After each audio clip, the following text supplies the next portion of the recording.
Hello everyone, welcome to Goodness Talk Football. Welcome to a brand new video. I hope all of you are doing okay today. This is the review for Chelsea versus Cardiff in the EFL Cup, the quarter-final of the EFL Cup. But before I talk about the preview, you already know my elder brother here, Trust. He appeared in one of my videos and he will be a guest in this video, and I'll ask him 3 questions at the end of the video. But before that, I would like to congratulate Caraboa, who was part of the FIFA World 11. Well deserved. He had a really great season, a really great 2024-2025 season at the club, winning the Conference League and the Club World Cup, scoring in both matches and winning the man of the match in both matches. A well-deserved thing for Caraboa, and we really hope not only that he will continue to be in more FIFA World 11, and also God willing, he will also win the award later in the future. And I also want to congratulate Chelsea's female goalkeeper, Anamtin, who won the best female goalkeeper. She really had an incredible season. She won the Women's Super League, she won the FA Cup, the League Cup with Chelsea, she won the Women Euros with England, and she had 79% save percentage in the WSL, 13 clean sheets in the WSL, and she won the Copa Trophy. And she's also part of the FIFA Pro Women's World 11. So that's a really great achievement for Chelsea's female keeper, Anamtin. And I wish her she should keep doing her best. She should keep it up, and hopefully she will do more for the club. And also, hopefully this season, the women's team will win the Champions League. Then also, I also want to congratulate Chelsea's right back,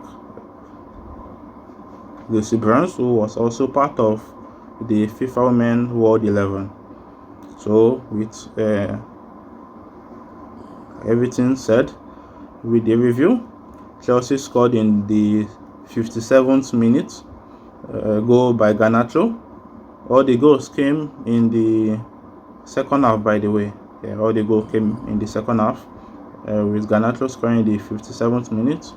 Then Cardiff equalized through Tombo, a beautiful header. He equalized in the 75th minute.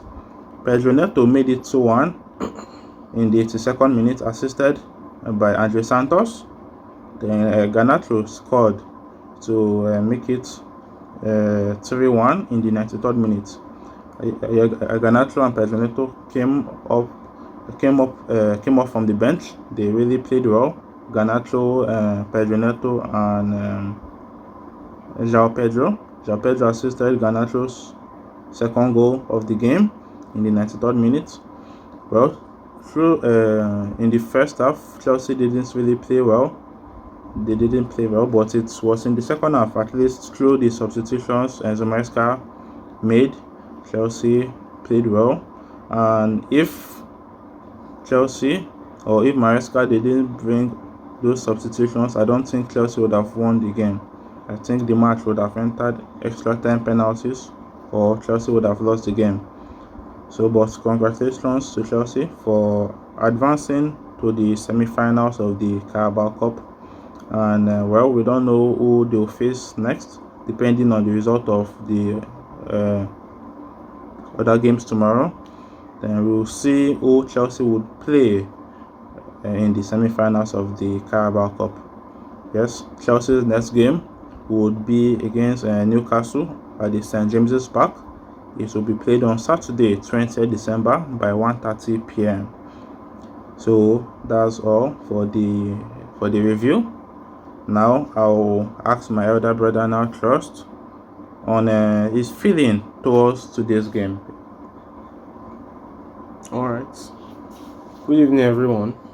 I'm happy to be here on the program again. Goodness Talk Football. It's been a while. So my feelings on today's game. Well, the lineup, I was not happy with the lineup, but the coach has to rotate. That's the truth. As painful as it is to say, the coach has to rotate. And when we look at the team at the team that is available to the coach, he has to play those players, even with their poor quality, I will have to say. So the coach has to rotate because the first team players need rest, and the games are coming thick and fast in December, this month of December. So that was what he could bring out. But at the end, they had to make changes during the second half, the beginning of the second half, yeah, because of the poor display from the team in the first half. And all that boils down to the sporting directors. Poor signing, poor planning in the summer, even after winning the World Cup. Maresca was not properly backed. So these past 2 weeks, one could blame Maresca for some of the hiccups during the matches, but largely it's the sporting directors. So not to deviate too far, the match was okay. So okay, I wasn't expecting much from the match, seeing the way the lineup was. But the most important thing, we were able to scrap a win, and we're into the semi-finals now. Okay, thank you very much. And talking about the team selection, well, yes, it's very necessary, and the sporting directors, the owners, they have to get players that will be good enough to be Chelsea's second team, because second team, as big Chelsea also have a very good team, both first team and second team, so that if the first team are tired, fatigued, or injured, the second team should be there to cover up. But the second team now, they aren't good enough, because well, Cardiff did not really play well. If not, they would have got the job done from the first half. But the team selection, do you think some of the players should be sold, and the club should buy new players during the January transfer window?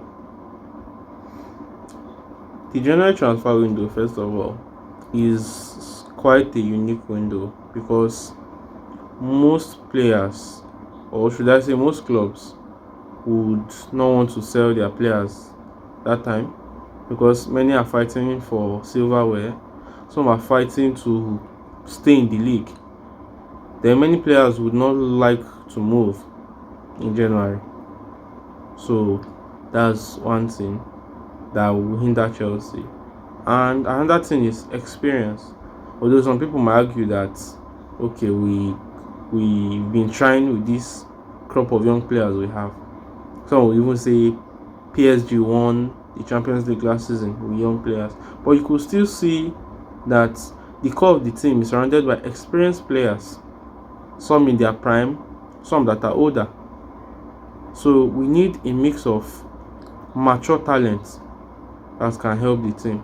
Many players Chelsea signed, many of our youngsters are average players, to be frank. Some people might disagree with me, but they are average players, inconsistent. So I feel they are not Chelsea standard, and that shows in most of our games. So being able to change that team will be impossible in the January transfer window. I don't know the feeling from the sporting directors. I don't know the feeling from the owners. They were supposed to support Maresca very well after winning the Club World Cup. I was expecting a big support from him, signing players that would take us to a point of okay, contending for first, second, third in the Premier League. Even if we will not be able to win the Premier League this season, or at least put us in the vein of first, second, third. But no, the sporting directors, they disappointed Maresca and signed useless players. So this January transfer window would not work. and it's so because we've seen the history of the January transfer window. Making a big change is almost impossible. Yeah, thank you very much. The January transfer window, since it's just a month, is not really long. The clubs don't want to sell their best players. If they do, to sign other clubs' best players won't be easy because there's a time limit, just 1 month. If it's the summer transfer window, is like 2 months or 2.5. So I understand you. Yes, Chelsea's coach Enzo Maresca won the Club World Cup. So the owners and the sporting director are supposed to support him very well, sign top players for him so that he could do better, like winning the Premier League or even going for the Champions League. Instead, they signed average or below average players. So it won't be really easy for Enzo Maresca to perform well. That's why his statements after the Everton game about the worst 48 hours, I really do understand Maresca. You need top players to work with and for him to be able to achieve more things with the club. Well, the last question I'll ask is about Estevao. Have you noticed that he hasn't played in some matches now, like 3 to 4 games? He hasn't even been used as a substitute. Do you know the reason why? Well, I feel Maresca is losing trust in Estevao little by little. I feel he's losing trust in Estevao little by little. The game, especially the game against Leeds, Estevao was isolated, and that would be the worst game he has played since he signed for us, or since he has become a regular for us this season. And I won't blame him much. He's still so young. And that match, Maresca's tactics stifled his play in that match. He was mostly isolated. So I feel Maresca feels that Estevao still needs time to develop. But for him to develop, he needs game time. Yeah. So I feel Maresca is not being fair to him. But before we came on air this night, I was able to find out that Estevao had muscle issues, maybe in training. So Maresca reported he had muscle issues in training. That's why I was not able to play this night. And he said he might likely miss the match against Newcastle too. So we wish Estevao a quick recovery, and I hope Maresca continues to trust him again when he comes back from injury. Okay. Yeah, thank you very much for that news, because I'm just knowing that Estevao has muscle issue.